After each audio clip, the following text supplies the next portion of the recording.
Welcome dear rockers. आज हम देखने वाले हैं गुड़ाचरी। इस मूवी की शुरुआत में हमें पहाड़ों के सुनसान इलाके को दिखाते हैं जहां पर आतंकवादी रहते हैं। तभी वहां पर दो रॉ एजेंट्स सत्या और रघुवीर की एंट्री होती है, जो त्रिनेत्र नाम की ऑर्गेनाइजेशन के लिए काम करते हैं। ये ऑर्गेनाइजेशन देश की सुरक्षा के लिए स्पेशली तैनात की जाती है और इन दोनों को किसी सीक्रेट मिशन पर यहाँ भेजा गया है ताकि वो आतंकवादियों का खात्मा कर सके। अब देखते देखते वहाँ पर अचानक फायरिंग शुरू हो जाती है और चारों तरफ गोलियां चलने लगती है। अब क्योंकि सामने वाले आतंकवादी बहुत ताकतवर होते हैं, इस वजह से वो इन दोनों पर भारी पड़ते हैं, जिसमें अनफॉर्चुनेटली रॉ एजेंट्स रघुवीर की गोली लगने से मौत हो जाती है और साथ ही साथ एजेंट सत्या पर भी गोली लगने की वजह से वो जख्मी हो जाता है। अब अपने दोस्त को मरते हुए देख सत्या काफी इमोशनल हो जाता है और उस मिशन को वहीं अधूरा छोड़ वापस आ जाता है। और अब त्रिनेत्र ऑर्गेनाइजेशन के ऑफिस आने के बाद वो अपने सीनियर मिस्टर आचार्य से मिलता है, जहाँ वो अपने दोस्त रघुवीर की मौत का जिक्र भी करता है और साथ में कहता है कि मेरे दोस्त रघुवीर का बेटा गोपी मेरा भांजा है, जिसका इस दुनिया में मेरे सिवा कोई नहीं बचा, क्योंकि उसकी माँ भी इस दुनिया से पहले जा चुकी है और अब उसके पापा का साया भी उसके ऊपर से हट चुका है। और साथ में एक चौंकाने वाली खबर ये भी देता है कि कोई जासूस हमारी त्रिनेत्र फाउंडेशन की खबर मुजाहिदीन को भेज रहा है, जिसमें हमारे रॉ एजेंट्स की फैमिली और उनके सीक्रेट नाम सब कुछ उनको रिवील हो चुके हैं और ये हमारे एजेंट्स के लिए एक बहुत बड़ा खतरा बन सकता है।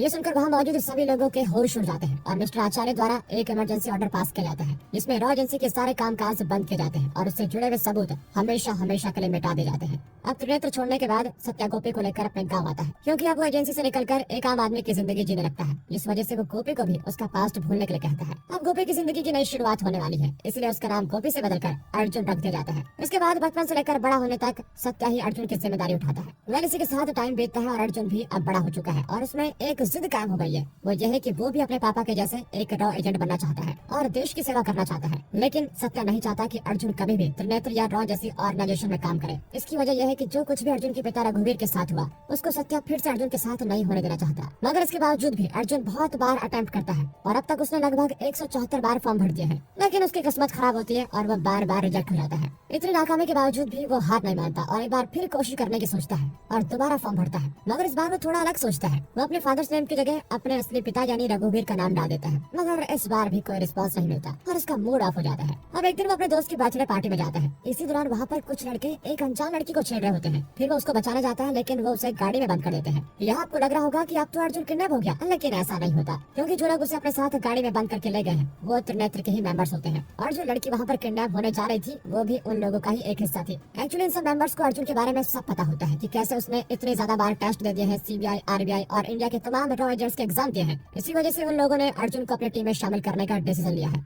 लेकिन उनका फाइनल डिसीजन अभी बाकी है। अब अर्जुन को किडनैप करने के बाद उसका टेस्ट लेने के लिए त्रिनेत्र के हेड ऑफिसर दामोदर उससे कुछ सवाल पूछते हैं, लेकिन अर्जुन एक भी शब्द नहीं बोलता। इसके बाद दामोदर कहता है कि तुमने अब तक 2 अटेम्प्ट्स पास कर लिए, लेकिन अब तीसरा पास करना बाकी है। इसके बाद वो उसको छोड़कर निकल जाते हैं। जाते वक्त वो लड़की अर्जुन को एक एड्रेस देती है और अगले दिन 10 बजे वहाँ आने के लिए कहती है। अगले ही दिन अर्जुन उस एड्रेस पे जाता है तो वहाँ एक कपड़े की दुकान दिखाई देती है, जहाँ उसकी मुलाकात एजेंट श्याम से होती है। ये उसकी रेटिना स्कैनिंग करके उसे उस अपार्टमेंट के बेसमेंट में लेकर आता है, जहाँ त्रिनेत्र ऑर्गेनाइजेशन का एक सीक्रेट ऑफिस होता है। फाइनली अंदर आने के बाद हम वहाँ पर 5 और लोगों को देखते हैं जिन्हें त्रिनेत्र के लिए सिलेक्ट किया गया है। एक्चुअली पूरे भारत में सिर्फ 6 लोगों का ही सिलेक्शन हुआ है, जिसमें से अर्जुन भी एक है। इसी बीच दामोदर उन सबको एक कॉन्ट्रैक्ट पर साइन करवाता है, जिसमें कुछ रूल्स को फॉलो करने के लिए कहा गया है। अब दामोदर उन्हें कुछ इंपॉर्टेंट बातें बताता है, जिसमें वो कहता है कि हमारी त्रिनेत्र ऑर्गेनाइजेशन देश की आर्मी, नेवी और एयरफोर्स के साथ मिलकर देश को सुरक्षित रखने का काम करती है। लेकिन हमारी ये त्रिनेत्र ऑर्गेनाइजेशन कुछ साल पहले थोड़ा बंद हो चुकी थी, जिसका रीजन ये था कि हमारे देश में ही कुछ गद्दार मौजूद हैं, जो बाहर दुश्मन को हमारी जानकारी दे रहे थे और अब हमारा काम है उन्हें पकड़कर मारना और वो किसके साथ लिंक है उनकी इन्फॉर्मेशन निकालना।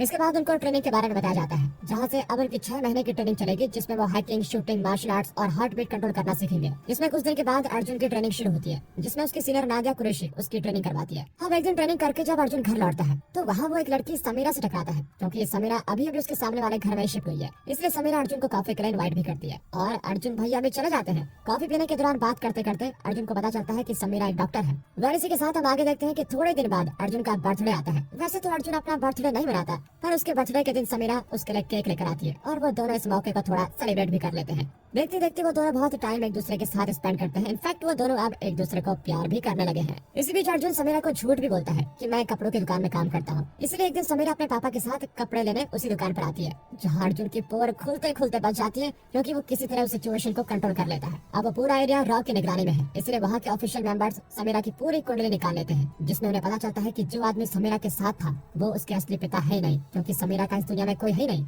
ये बात जानकर अर्जुन तुरंत समीरा के पास जाता है और उस आदमी के बारे में पूछता है। पूछने पर उसको पता चलता है कि उस दिन समीरा के साथ असल में वो और कोई नहीं उसके चाचा जी थे, क्योंकि अब समीरा का इस दुनिया में कोई है नहीं, इसलिए उसके चाचा ही उसकी पूरी देखभाल करते हैं। अब समीरा की कहानी जानने के बाद अर्जुन भी उसको सारी बातें सच सच बता देता है कि मेरा भी इस दुनिया में कोई नहीं है और मेरा असली नाम अर्जुन नहीं बल्कि गोपी है। और अच्छी बात तो ये होती है कि समीरा को इससे कोई दिक्कत नहीं है, क्योंकि सारी चीजें क्लियर है। इसलिए अर्जुन भी समीरा को प्रपोज कर देता है और समीरा उसके प्यार को एक्सेप्ट करने लगती है। इसके बाद उनका रोमांस शुरू। फाइनली कपड़े की दुकान पर आने के बाद समीरा उसे बाय कहकर चली जाती है। तभी अर्जुन नोटिस करता है कि कुछ लोग उस पर नजर रख रहे हैं, जो देखने में काफी अजीब है, जिन्हें देखने के बाद अर्जुन का शक और पक्का हो जाता है और वो उन्हें पकड़ने के लिए भागता है। जिनमें से एक के साथ तो उसकी हाथापाई भी होती है, लेकिन वो बच के निकल जाता है। अब इन सारे इंसिडेंट की बातें वो अपने सीनियर्स को बताता है, जिसे ध्यान में रखकर बाकी सारे ऑफिसर सारी सिक्योरिटी अलर्ट की प्रोसेस शुरू कर देते हैं। इसी के साथ वो दिन बीत जाता है और अगले ही दिन अर्जुन की ट्रेनिंग का आखिरी दिन है और आज उन 6 सोल्जर्स को रैंक भी मिलने वाली है। इसी खुशी के बहाने अर्जुन अपने सीनियर दामोदर के लिए एक शैंपेन की बॉटल गिफ्ट के तौर पर लेके जाता है। फाइनली ऑफिस पहुंचने के बाद वहां पर एंट्री होती है त्रिनेत्र के फाउंडर मिस्टर आचार्य जी की। यहाँ पर वो उन 5 कैंडिडेट्स को उनकी काबिलियत के अनुसार वर्कशॉप देते हैं। और रही बात अर्जुन की, तो उसे सबसे पहला नंबर मिलता है, जिसमें उसको एक स्पेशल नंबर 116 के साथ कुछ सीक्रेट वेपन्स भी मिलते हैं। और अब अर्जुन ये सब पाकर काफी खुश होता है। दूसरी तरफ हम उन 3 आदमियों को देखते हैं जो अपनी साजिश को अंजाम देने के लिए निकल चुके हैं। अब अर्जुन फाइनली घर पर आता है, जहाँ एक न्यूज के जरिए उसके दिमाग की बजती है घंटी और उसको पता चलता है कि आज के दिन कुछ तो बुरा होने वाला है। इसके बाद में मंत्री जी की सिक्योरिटी की जिम्मेदारी संभालने वाले मोहम्मद को वो कॉल करके अलर्ट करने की कोशिश करता है, लेकिन तब तक बहुत देर हो चुकी थी। वो 3 लोग बड़ी ही होशियारी से आचार्य जी को शूट करके मार देते हैं, जिसमें एजेंट मोहम्मद भी जख्मी हो जाता है। और यही नहीं, वो तीनों आतंकवादी अर्जुन की लोकेशन पर पहुंचकर उसे भी मारने की कोशिश करते हैं, लेकिन उसकी जगह बेचारी समीरा मारी जाती है। कुछ देर बाद उसे सत्या कॉल करके बताता है कि एजेंट दामोदर की मौत हो चुकी है और आचार्य जी की हत्या का इल्जाम तुम पर लगाया गया है। अच्छा यही होगा कि तुम वहाँ से जान बचाकर भाग जाओ। इसके बाद अर्जुन खुद को बचाने के लिए ब्लास्ट करता है और वहाँ से बड़ी मुश्किल से भागने में कामयाब होता है। इसी बीच इस कहानी का मेन विलन और अल मुजाहिदीन का कमांडर दिखाया जाता है। इसी के साथ मूवी का इंटरमिशन खत्म होता है। अब नादिया कुरैशी के हाथ में त्रिनेत्र की कमान सौंपी जाती है। इसके बाद वो इस केस की इन्वेस्टिगेशन करने के लिए मोहम्मद के पास पहुंचती है, जो हॉस्पिटल में एडमिट है। इसे पूछने के बाद मोहम्मद अर्जुन को निर्दोष साबित करने के लिए कहता है, क्योंकि असल में अटैक से पहले अर्जुन ने उसे अलर्ट भी कर दिया था और आचार्य जी को मैं नहीं बचा पाया। इतना कहकर उसकी जान चली जाती है। अब अर्जुन को पकड़ने के लिए सिक्योरिटी अलर्ट कर दिया जाता है। इसके बाद हर जगह तलाशी शुरू होती है। इसी बीच अर्जुन भी छुपते छुपाए अपने पापा सत्या के घर पर पहुंचता है और उन्हें सारी सच्चाई बताता है और साथ में एक फोन हैक करने के लिए भी देता है। ये फोन उसे उन अटैकर के पास मिला था। उस फोन से पता चलता है कि अटैकर का लीडर 3 घंटे में बांग्लादेश के लिए फ्लाइट पकड़ने वाला है।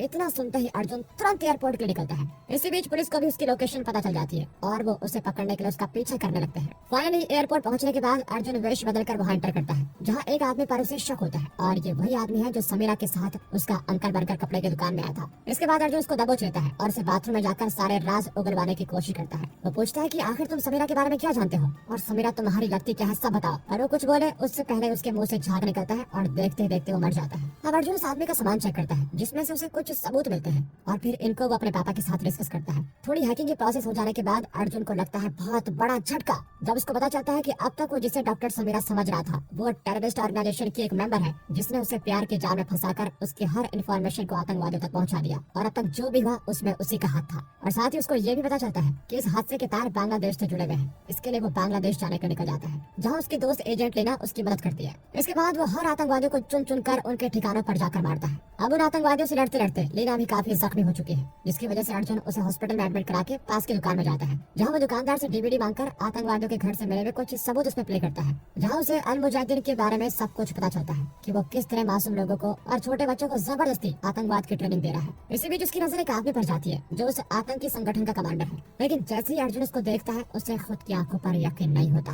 क्योंकि वो आदमी और कोई नहीं अर्जुन का बाप रघुवीर है, जिसे राणा नाम से जाना जाता है। इसके पीछे की सच्चाई जानने के लिए अर्जुन तुरंत अपने माने हुए पापा सत्या को फोन लगाता है, जो उसे सच सच बताते हैं कि रघुवीर और मैं दोनों साथ में आर्मी की ट्रेनिंग करके त्रिनेत्र ऑर्गेनाइजेशन में सिलेक्ट हुए थे, लेकिन तभी हमें पता चला कि कोई त्रिनेत्र की सीक्रेट इन्फॉर्मेशन आतंकवादियों को दे रहा है। इसके बाद जब मैं और मेरा दोस्त विजय इस जासूस को पकड़ने के लिए आसाम की लोकेशन में पहुंचे, तो वहाँ जासूस के रूप में और कोई नहीं बल्कि रघुवीर मौजूद था, जो कुछ आतंकवादियों के साथ मिलाकर उन्हें ऑर्गेनाइजेशन की सीक्रेट इन्फॉर्मेशन प्रोवाइड कर रहा था। तभी विजय ने मौके का फायदा उठाकर उन सभी को शूट कर दिया, जिसमें विजय को भी अपनी जान गंवानी पड़ी और मैं भी जख्मी हो गया। मरते मरते विजय ने रघुवीर को शूट करके घायल कर दिया। इसके बाद मैंने अपने देश की सुरक्षा की खातिर रघुवीर को गोली मार दिया था। मतलब जिसे हम अब तक रघुवीर समझ रहे थे वो रघुवीर नहीं बल्कि विजय था। और साथ साथ सत्या ने अर्जुन से ये बातें इसलिए छुपाई ताकि अर्जुन को ये न लगे कि मैं एक बहुत बड़े आतंकवादी का बेटा हूँ। इसलिए उसने बचपन से लेकर बड़े होने तक अर्जुन की परवरिश की और उसका नाम गोपी से अर्जुन कर दिया। इन सारी बातों की खबर आतंकवादी रघुवीर यानी कमांडर राणा को लग चुकी होती है। इसके बाद वो सीधे सत्या के घर आकर उसे और अर्जुन को बंदी बनाकर अपने अड्डे पर लेकर आता है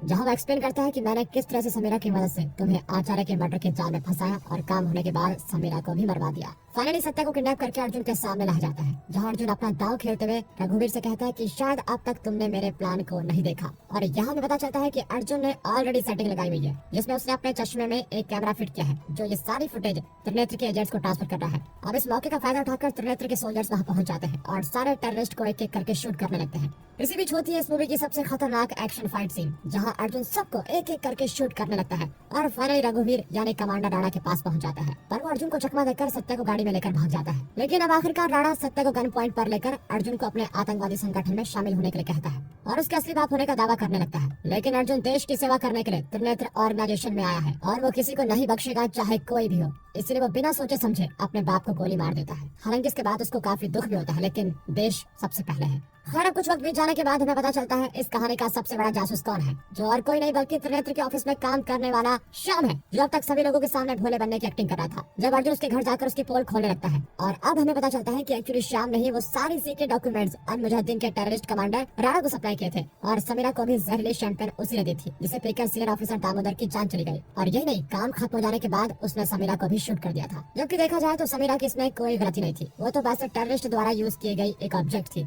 इसके बाद अर्जुन की सीनियर ऑफिसर नादिया उससे मिलने के लिए आती है, जो कहती है कि तुम्हें बहुत जल्दी एक नए मिशन पर जाना होगा और साथ में उसे अपने कर्तव्य के प्रति एहसास करवाती है कि तुम एक देश के सैनिक हो और तुम्हें अपने देश की रक्षा के लिए सब कुछ करना पड़ेगा, यहाँ तक कि अपनी जान भी न्यौछावर करनी पड़ेगी, चाहे जो भी हो जाए। इसके बाद अर्जुन अपने नेक्स्ट मिशन के लिए निकल पड़ता है, जो इस मूवी के अगले पार्ट में देखने को मिलेगा। इसी के साथ ही मूवी यहाँ पर खत्म होती है। दोस्तों स्टोरी अच्छी लगी हो, मूवी अच्छी लगी हो, एक्सप्रेशन अच्छा लगा हो, लाइक कीजिए और चैनल को सब्सक्राइब। मिलते हैं अगली वीडियो में, तब तक के लिए गुड बाय, अपना ख्याल रखिए and finally thanks for watching.